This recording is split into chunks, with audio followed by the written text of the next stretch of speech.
ফাতেমা রাদিয়াল্লাহু তাআলা আনহার অবস্থা কেমন ছিলেন। একবার মুহাম্মদুর রাসূলুল্লাহ সাল্লাল্লাহু আলাইহি ওয়াসাল্লাম কোথাও থেকে দ্বীনের দাওয়াতের জন্য যাইতেছিলেন। আল্লাহর রাসূল যেই সময় কোথাও যাইতেন হযরত ফাতেমা রাদিয়াল্লাহু তাআলা আনহার সাথে সব সময় দেখা করে যাইতেন। আবার যখন সফর থেকে ফিরে আসতেন আবার ফাতেমার সাথে দেখা করতেন। এমন অবস্থায় একদিন আল্লাহর রাসূল মুহাম্মদুর রাসূলুল্লাহ সাল্লাল্লাহু আলাইহি ওয়াসাল্লাম ফাতেমাকে অনেকদিন দেখে না। সন্তানের মায়া তার দিলের ভিতরে এমন ভাবে বিদ্যমান হয়ে গেছে, সন্তানের জন্য মায়া লাগতেছে। যখন সফর থেকে ফিরতেছেন হযরত ফাতেমা রাদিয়াল্লাহু তাআলা আনহার ঘরের দরজার সামনে দাঁড়িয়ে বলতেছে, ও মা ফাতেমা আসসালামু আলাইকুম। আল্লাহর রাসূল মুহাম্মদুর রাসূলুল্লাহ সাল্লাল্লাহু আলাইহি ওয়াসাল্লাম মেয়েকে ডাক দিয়ে বলতেছে আসসালামু আলাইকুম। একবার, দুইবার, তিনবার সালাম দিছে, ঘর থেকে কোনো আওয়াজ আসে না, ঘরের মধ্য থেকে কোনো আওয়াজ আসে না।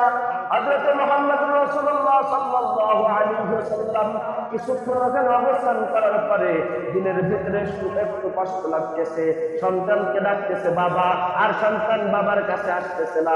কষ্ট লাগে না? আর যেই সন্তানকে মা বাবা সবচেয়ে বেশি ভালোবাসে, আর ওই সন্তান যদি মা বাবার কথা না শুনে এর থেকে কষ্ট বুঝে আর আছে। আর ওই সন্তান যদি মা বাবার কথা, মুহাম্মদুর রাসূলুল্লাহ সাল্লাল্লাহু আলাইহি ওয়াসাল্লাম ডাক দিয়া বলে, ও মা ফাতেমা, আমি তোমার বাবা কি এমন অন্যায় করলাম যার কারণে তুমি আমার ডাকে সাড়া দিচ্ছ না, আমার সামনে আসতেছো না? মুহাম্মদুর রাসূলুল্লাহ সাল্লাল্লাহু আলাইহি ওয়াসাল্লাম বাড়ির সামনে থেকে চলে যাবে এমন অবস্থায় হযরত ফাতেমা রাদিয়াল্লাহু তাআলা আনহা ডাক দিয়ে বলে, ওয়া আলাইকুম আসসালাম। আব্বা জান আপনি কেমন আছেন? মুহাম্মদুর রাসূলুল্লাহ সাল্লাল্লাহু আলাইহি ওয়াসাল্লাম ডাক দিয়ে বলে, মা তোমাকে কতগুলা ডাক দিলাম, ডাকে সাড়া দিলা না। ও মা কি অবস্থা, কি তোমার অবস্থা? আল্লাহর রাসূল মুহাম্মদুর রাসূলুল্লাহ সাল্লাল্লাহু আলাইহি ওয়াসাল্লামকে ডাক দিয়ে বলে, বাবা আমার শরীরে এমন কোন পোশাক নাই যেই পোশাক পরে আমি মেয়ে বাবার সামনে দাঁড়াইতে পারি। আমার গায়ের ভিতরে এমন কোন পোশাক নাই যে পোশাক পরে আমার বাবার সামনে দাঁড়াইতে পারি। মুহাম্মদুর রাসূলুল্লাহ সাল্লাল্লাহু আলাইহি ওয়াসাল্লাম গায়ে থেকে একটা চাদর জানালা দিয়ে বললেন, মা এই চাদরটা পরে আমার সামনে আসো। ও মা তোমাকে অনেকদিন আমি দেখতে পারি না, তোমাকে অনেকদিন দেখি না, তোমার জন্য কলিজাটা আমার ছিঁড়ে যাচ্ছে। আল্লাহর রাসূল মুহাম্মদুর রাসূলুল্লাহ সাল্লাল্লাহু আলাইহি ওয়াসাল্লাম যখন চাদরটা ছিনাকে দিলেন, গায়ে দিয়ে তিনি দরজাটা খুলে দিলেন। আর যখন দরজা খুলে দিলেন রাসূলুল্লাহ সাল্লাল্লাহু আলাইহি ওয়াসাল্লাম ঘরের ভিতরে প্রবেশ করলেন। প্রবেশ করার পরে মায়ের দিকে বাবা তাকাইয়া দেখে মেয়ের মুখটা মলিন হয়ে গেছে। তার যে কই, মা তুমি কতদিন খাবার খাও না, ও মা তোমার অবস্থা এমন হয়ে গেল কেন? আল্লাহর রাসূল মুহাম্মদুর রাসূলুল্লাহ সাল্লাল্লাহু আলাইহি ওয়াসাল্লাম ডাক দিয়া বলে, বাবা ও মা তুমি কতদিন খাবার খাও না? ফাতেমা ডাক দিয়া বলে, বাবা আমি 3 দিন পর্যন্ত আমার ঘরের ভিতরে খাবারের কোনো ব্যবস্থা নাই, আমার ঘরের ভিতরে 3 দিন পর্যন্ত চোলা জ্বলে না। মার কথা আর নানার কথা শুনে ছেলেরা সজাগ হয়ে গেছে। হাসান হুসাইন 3 দিন পর্যন্ত খাবার পায় না, মার পায়ের কাছে এসে কান্না করে, ও মা আমাদেরকে খাবার দাও, ক্ষুধার যন্ত্রণা আর সহ্য করতে পারতেছি না, ও মা তাড়াতাড়ি আমাদের খাবারের ব্যবস্থা করে দাও। মার কথা এবং নানার কথা শুনে তাদের ঘুম ভেঙে গেছে। দৌড়া এসে বলে, ও নানা এতদিন তুমি কোথায় ছিলা? 3 দিন পর্যন্ত তোমার সাথে আমাদের সাক্ষাৎ নাই।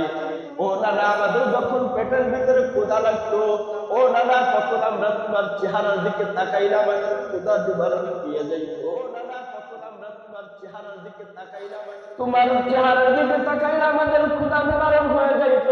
ও নানা 3 দিন পর্যন্ত তোমার সাথে আমাদের কোনো দেখা নাই। ও নানা আজকে তোমার একটা বিচার করতে হবে, যেই বিচারের ভিতরে তুমি চুল পরিমাণই করতে পারবা না, অন্যায় করতে পারবা না, যেই বিচারের ভিতরে তুমি বেইনসাফি করতে পারবা না, ইনসাফি বিচার করা লাগবে। আল্লাহর রাসূল মুহাম্মদুর রাসূলুল্লাহ সাল্লাল্লাহু আলাইহি ওয়াসাল্লাম দেখতে বলে, রাখি ও নাকি তোমরা কি বিচার আমার কাছে দিবা বলো, আমি আমি তোমাদের বিচার এমন ভাবে করব, বিচারের ভিতরে কোনো চুল পরিমাণ ফাঁকা থাকবে না। আল্লাহ রাসূল মুহাম্মদ রাসূলুল্লাহ সাল্লাল্লাহু আলাইহি ওয়াসাল্লাম যখন এই কথা বললেন, ডাক দেয়া বলে হাসান আর হুসাইন, ডাক দেয়া বলে নানা, আজকে তোমার মেয়ের নামে তোমার কাছে বিচার দেব। ও নানা, তোমার মেয়ে আমাদেরকে 3 দিন পর্যন্ত খাবার দেয় না। দুনিয়ার ভিতরে কোন মা আছে, কোন বাবা আছে? বাবা সন্তানের সন্তান বাবার কাছে খাবার চাবে, সন্তান মার কাছে খাবার চাবে, আর মার কাছে খাবার থাকাকালীন মা না দিয়ে বসে থাকবে। এমন বাবা দুনিয়ায় জন্মগ্রহণ করে নাই, এমন মা দুনিয়ায় জন্মগ্রহণ করে নাই। যে সন্তান ক্ষুধার যন্ত্রণায় ছটফট করবে আর বাবা ঘুমাই থাকবে, কাজ কাম না করে ঘুরে বেড়াবে, এমন মা বাবা দুনিয়ায় এখনো জন্মগ্রহণ করে নাই। মুহাম্মদুর রাসূলুল্লাহ সাল্লাল্লাহু আলাইহি ওয়াসাল্লাম ডাক দিয়া বলে, ও নাতিরা, তোমাদের কি বিচার আছে দাও আমার কাছে, আমি তোমাদের বিচার করে দিব। ডাক দিয়া বলে, ও নানা, তোমার মেয়ে আমাদেরকে 3 দিন পর্যন্ত খাবার দেয় না, আমাদের খাবারের কোনো ব্যবস্থা নাই। ও নানা, আজকে তোমার কাছে বিচার দায়ের করলাম, তোমার মেয়ের সঠিক বিচার করবা, তারপরে তুমি আমাদের ঘর থেকে বের হবা। আল্লাহ রাসূল মুহাম্মদুর রাসূলুল্লাহ সাল্লাল্লাহু আলাইহি ওয়াসাল্লাম ডাক দিয়া বলে, ও নাতি, তোমরা যে বিচার দিছো আমি এই বিচার করতে পারবো না। বলে, কেন নানা বিচার করতে পারবা না? বুঝে ফেলেছি নানা, তোমার মেয়ে বলে আজকে তুমি বিচার করবা না। বুঝে ফেলেছি না কথা, তোমার মেয়ে বলে আজকে তুমি বিচার করবা না। তোমার কাছে বিচার দিলাম কি জন্য? আর দুনিয়ায় এমন জালিম বাদশা আছে না, যে নিজের পক্ষে যদি কোনো ভুল সিদ্ধান্ত উপনীত হয়ে যায় তখন সেটা মানতে চায় না। এমন জালিম বাদশা আছে না? নাই, বহুত আছে। ডাক দেয়া বলে, নাকি তোমাদের এই বিচার করা আমার দ্বারা সম্ভব না। হাসান হুসাইন ডাক দেয়া বলে, না না, বুঝে ফেলেছি, তোমার মেয়ে বলে আজকে তুমি বিচার করবা না। ডাক দিয়া বলে, না না, না, আমি এই জন্য বিচার করবো না, বিষয়টা এমন না। ও নাতিরা, তোমরা কয়দিন খাও না? আল্লাহ রাসূলকে ডাক দিয়া বলে, হাসান হুসাইন ডাক দিয়া বলে, না না, আমরা 3 দিন পর্যন্ত খাবার খাই না, আমাদের ঘরের ভিতরে 3 দিন পর্যন্ত চুলা জ্বলে না। ও নানা, এই জন্য আমাদের দেখো, আমাদের পেটটার দিকে তাকাইয়া দেখো, আমাদের পেট ফিটার সাথে, দেখো আমাদের পেটটার দিকে তাকাইয়া দেখো, আমাদের পেট ফিটার সাথে, আমাদের পেট ফিটার সাথে লেগে গেছে। নানা, তাকাইয়া দেখো, আল্লাহ রাসূল মুহাম্মদুর রাসূলুল্লাহ সাল্লাল্লাহু আলাইহি ওয়াসাল্লাম ডাক দিয়া বলে, নাতিরা, তোমরা 3 দিন পর্যন্ত খাবার খাও না। আল্লাহ রাসূল মুহাম্মদুর রাসূলুল্লাহ সাল্লাল্লাহু আলাইহি ওয়াসাল্লাম গায়ের চাদরটা উঠাইয়া দেখে, ও নাতিরা দেখো, এখানে কতগুলো পাথর আছে। দুইনা দেখে 7টা পাথর আছে। আল্লাহ রাসূল মুহাম্মদুর রাসূলুল্লাহ সাল্লাল্লাহু আলাইহি ওয়াসাল্লাম ডাক দিয়া বলে, নাতিরা, যেই বিচারক 7 দিন পর্যন্ত না খেয়ে থাকে, বলো তো নাতিরা, সেই বিচারক কেমনে 3 দিন না খানেওয়ালার বিচার করতে পারে? সেই বিচারক কেমনে 3 দিন, যেই বিচারক নিজেই 7 দিন না খেয়ে আছে, সেই বিচারক কেমনে 3 দিন না খানেওয়ালার বিচার করতে পারে? ও নাতিরা, তোমরা টেনশন করো না, দাঁড়াও, আমি তোমাদের খাবারের ব্যবস্থা করতেছি। আল্লাহ রাসূল মুহাম্মদুর রাসূলুল্লাহ সাল্লাল্লাহু আলাইহি ওয়াসাল্লাম ঘর থেকে বেরোয়া দৌড়াইয়া চলে গেলাম এক ইহুদির বাড়ি। দৌড়াইয়া যাইয়া বলে, ও ইহুদি ভাই, আমাকে একটা কাজ দাও, যার বিনিময়ে আমাকে কিছু খেজুর দিবা। তুমি আমাকে একটা কাজ দাও, যার বিনিময়ে তুমি আমাকে কিছু খেজুর দিবা, যেই খেজুর খাইয়া আমার হাসান হুসাইন তাদের খোদা নিবারণ করবে। নিজের কথা মুহাম্মদ রাসূলুল্লাহ সাল্লাল্লাহু আলাইহি ওয়াসাল্লাম একবারও চিন্তা করে না। ইহুদি ডাক দিয়া বলে, তোমাকে কাজ দিতে পারি, তাহলে তোমাকে 2টা বা 1টা খেজুর দেব। বলে, কি কাজ দিবেন? বলে, এই ইন্দারাত থেকে পানি উঠাইবা, 5 বালতি পানি উঠাইবা বা 20 বালতি পানি উঠাইবা, 1টা বা 2টা খেজুর তোমাকে দেওয়া হবে। আল্লাহ রাসূল মুহাম্মদুর রাসূলুল্লাহ সাল্লাল্লাহু আলাইহি ওয়াসাল্লাম যখন পানি উঠাইতেছেন, যখন 4টা বা 5টা খেজুরের উপনীত হয়ে গেছে, তখন বালতিটা ছিঁড়ে ইন্দারার ভিতরে চলে গেছে। ইহুদি দূর থেকে তাকাইয়া দেখে আল্লাহ রাসূল মুহাম্মদুর রাসূলুল্লাহ সাল্লাল্লাহু আলাইহি ওয়াসাল্লাম আর পানি উঠায় না। দূর থেকে ডাক দেয়া বলে, হে মুহাম্মদ, কেন তুমি পানি উঠাও না? তোমাকে পানি উঠানোর দায়িত্ব দেওয়া হয়েছে। আয়েশা দেখে বালতিটা নিচেই পড়ে গেছে। খাস করে আল্লাহ রাসূল মুহাম্মদুর রাসূলুল্লাহ সাল্লাল্লাহু আলাইহি ওয়াসাল্লাম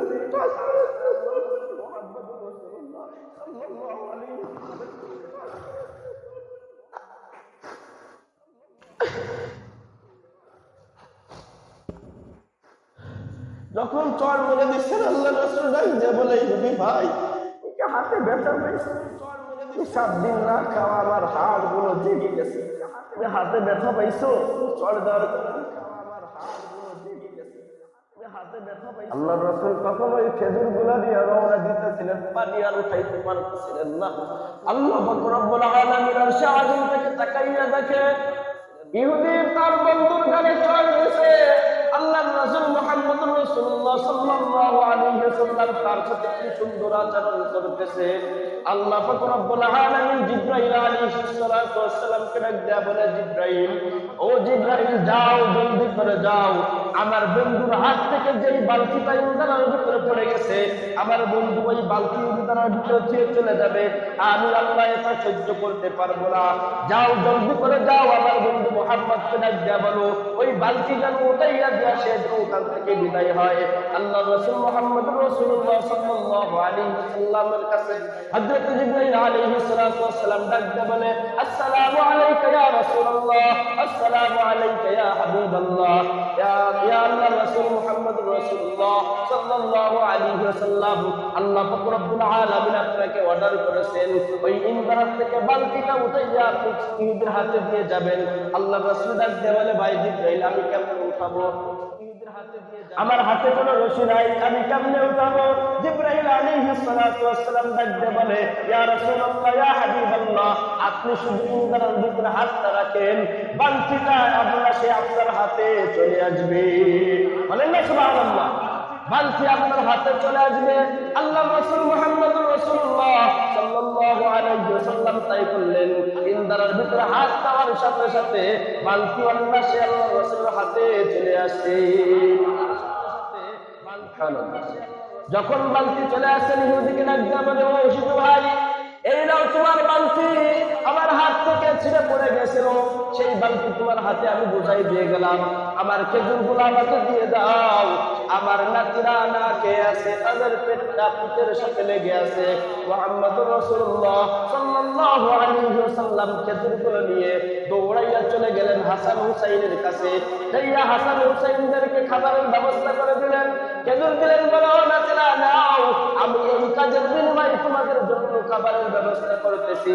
নাতিরা খাইতেছে, নানা খুশি হইতেছে, নাতিরা খাইতেছে, নানা খুশি হইতেছে, ছেলে খাইতেছে, মা ফাতেমা খুশি হইতেছে। হচ্ছে কি হচ্ছে না? ছেলে খাইতেছে, মা ফাতেমা খুশি হচ্ছে। এর ভিতরে যে ইহুদির বাড়ি কাজ করেছিল ওই ইহুদি চিন্তা করতেছে, আহারে কেমন মানুষে মানলাম, তাকে চড় দিলাম, সে বলে আমার হাতে রাখি আমি ব্যথা পাইছি, বুঝলাম না বালতিটা ইন্দারার ভিতরে পড়ে গেল, কোন মানুষ সাধ্য নাই উঠে আনার মতো, কিন্তু হাত দেওয়ার সাথে সাথে বালতিটা কেমনে হাতে চলে আসলো। ইহুদির মাথার ভিতরে ঘোরপাক খাইতেছিল, ইহুদি খাইতে যায়, খাওয়ার ভিতরে শান্তি পায় না, ঘুমাইতে যায়, ঘুমানোর ভিতরে কোনো শান্তি পায় না। তখন চিন্তা হয়ে গেছে, তখন বুঝে ফেলেছে, আরে কারে চড় দিছি, ইনি তো সেই মুহাম্মদুর রাসূলুল্লাহ, বলেন না সাল্লাল্লাহু আলাইহি ওয়াসাল্লাম, যার কথা আমরা কিতাবের ভিতরে শুনেছি তিনার আচরণ এমন হবে, যার কথা আমরা কিতাবের ভিতরে শুনেছি তিনার ব্যবহার এমন হবে, ইনি তো মুহাম্মদুর রাসূলুল্লাহ সাল্লাল্লাহু আলাইহি ওয়াসাল্লাম। এই বলতে স্যার বলতে আছে, আরে কারে চড় দিলাম, এই হাত তুই কারে চড় দিলি, এমন ভাবে বলতে আছে, এক পর্যায়ে তিনার হাত নিজেই পেপাই কেটে ফেলেছে। বলেন না সুবহানাল্লাহ। তিনার হাত নিজে পেপে কেটে ফেলেছে। এই তুই কারে চড় দিলি, এমন মানুষকে চড় দিলি যেই মানুষকে চড় দেওয়ার পরে আবার বলে মালিক তুমি কষ্ট পাইছনি। তখন ইহুদির ভিতরে চিন্তা চেতনা শুরু হয়ে গেল, এক পর্যায়ে হাত কেটে ফেলেছে, দৌড়াইয়া চলে গেল মুহাম্মদুর রাসূলুল্লাহ সাল্লাল্লাহু আলাইহি ওয়াসাল্লামের কাছে, ডাক দেয়া বলে, ইয়া রাসূলুল্লাহ, ইয়া হাবিবাল্লাহ, আমার ভুল হয়ে গেছে, আপনি আমাকে ক্ষমা করে দেন, আমি আপনাকে চিনতে পারি নাই, আপনি আমাকে মাফ করে দেন। আল্লাহ রাসূল ডাক দেয়া বলে, আমি তোমাকে মাফ করে দিচ্ছি, কোনো সমস্যা নাই, ভাই শুধু মাফ করলে হবে না, আপনি আমাকে কালেমা পড়ে মুসলমান বানাইয়ে দেন। এর আগে ইহুদি বলতেছে, আমি আপনার কাছে কালেমা গ্রহণ করব, ঠিক আছে, আমার হাতটাকে জুড়াইয়া দেন। যখন হাতটাকে জুড়াইয়া দেওয়ার কথা বলেছে, মুহাম্মদুর রাসূলুল্লাহ সাল্লাল্লাহু আলাইহি ওয়াসাল্লাম এই কাতে হাতটা নিয়ে হাতের সাথে লাগাইয়া নিজের নানা মুবারক দিয়া হাতের ভিতরে ঘোরাইয়া দিয়েছেন, সঙ্গে সঙ্গে হাতটা জোড়া লেগে গেছে। সঙ্গে সঙ্গে হাত জোড়া লেগেছে। আল্লাহ রাসূলের মুখের লালার ভিতরে বরকত ছিল। সেই জন্য আল্লাহ বলেন ওয়ামা আরসালনাকা ইল্লা রাহমাতাল লিল আলামিন। আমার নবী দুনিয়ার জন্য রহমত, আমার নবী পাহাড়ের জন্য রহমত, আমার নবী মাছের জন্য রহমত, অর্থাৎ চতুষ্পদ যত প্রাণী আছে সব প্রাণীর জন্য আমার নবী রহমত। সুতরাং তোমরা যারা আমার নবীকে যারা রহমত হিসেবে গ্রহণ করবা, তোমরা আমি আল্লাহ পাক রব্বুল আলামিনের জান্নাতের ভিতরে প্রবেশ করবা। আর যারা আমার নবীর বিরোধিতা করবা, আবু জাহেল আল্লাহর রাসূলের সাথে বিরোধিতা করেছিল কি করে নাই, উতবা সাহেব আল্লাহর রাসূলের বিরোধিতা করেছিল কি করে নাই, তাদের কোনো অস্তিত্ব নাই। তারা আল্লাহর রাসূলকে গালি দিতেন, বংশহীন বলে গালি দিতেন। আল্লাহ পাক রব্বুল আলামিন তখন সূরা কাউসার নাযিল করলেন, ইন্না আতাইনাকাল কাউসার ফাসাল্লি লিরাব্বিকা ওয়ানহার ইন্না শানিআকা হুয়াল আবতার। সংক্ষেপে বলতেছি, আল্লাহ পাক রব্বুল আলামিন আমার নবীকে ডাক দিয়ে বলে, নবী আপনি টেনশন করেন না, যারা আপনাকে বংশহীন বলে গালি দেয়, যারা আপনাকে আওলাদহীন বলে গালি দেয়, আমি আল্লাহ পাক রব্বুল আলামিন তাদেরই কোনো অস্তিত্ব রাখবো না। আচ্ছা বলেন তো, আবু জাহেল কোনো মানুষের নাম আছে, উতবা কোনো মানুষের নাম আছে, সাহেবা কোনো মানুষের নাম আছে, মুহাম্মদ কোনো মানুষের নাম আছে? মুহাম্মদ নাম আছে। আল্লাহ রাসূলকে আল্লাহ পাক রব্বুল আলামিন এরকম সান্ত্বনা দিচ্ছেন। যেই কথা বলতে চাচ্ছিলাম, ইহুদি বললেন আমার হাতটা জোড়াইয়া দেন, আমি আপনার কাছে কালেমা পড়ে মুসলমান হব। যখন হাতটা জোড়াইয়া দিছে, ইহুদি ডাক দিয়ে বলেন, ইয়া রাসূলুল্লাহ, ইয়া হাবিবাল্লাহ, আপনি আমাকে কালেমা পড়ে মুসলমান বানাইয়া দেন। আল্লাহ রাসূল বলে লা ইলাহা ইল্লাল্লাহু মুহাম্মাদুর রাসূলুল্লাহ সাল্লাল্লাহু আলাইহি ওয়াসাল্লাম। আল্লাহ পাক রব্বুল আলামিন আমাদের সকলকে নবী মুহাম্মদুর রাসূলুল্লাহ সাল্লাল্লাহু আলাইহি ওয়াসাল্লামের সুন্নাতের জিন্দেগি আমাদের সকলে অন্তরে ফিট করে দিন, আমিন। ওয়া মা আলাইনা ইল্লাল বালাগ। আমরা যারা সুন্নাত করি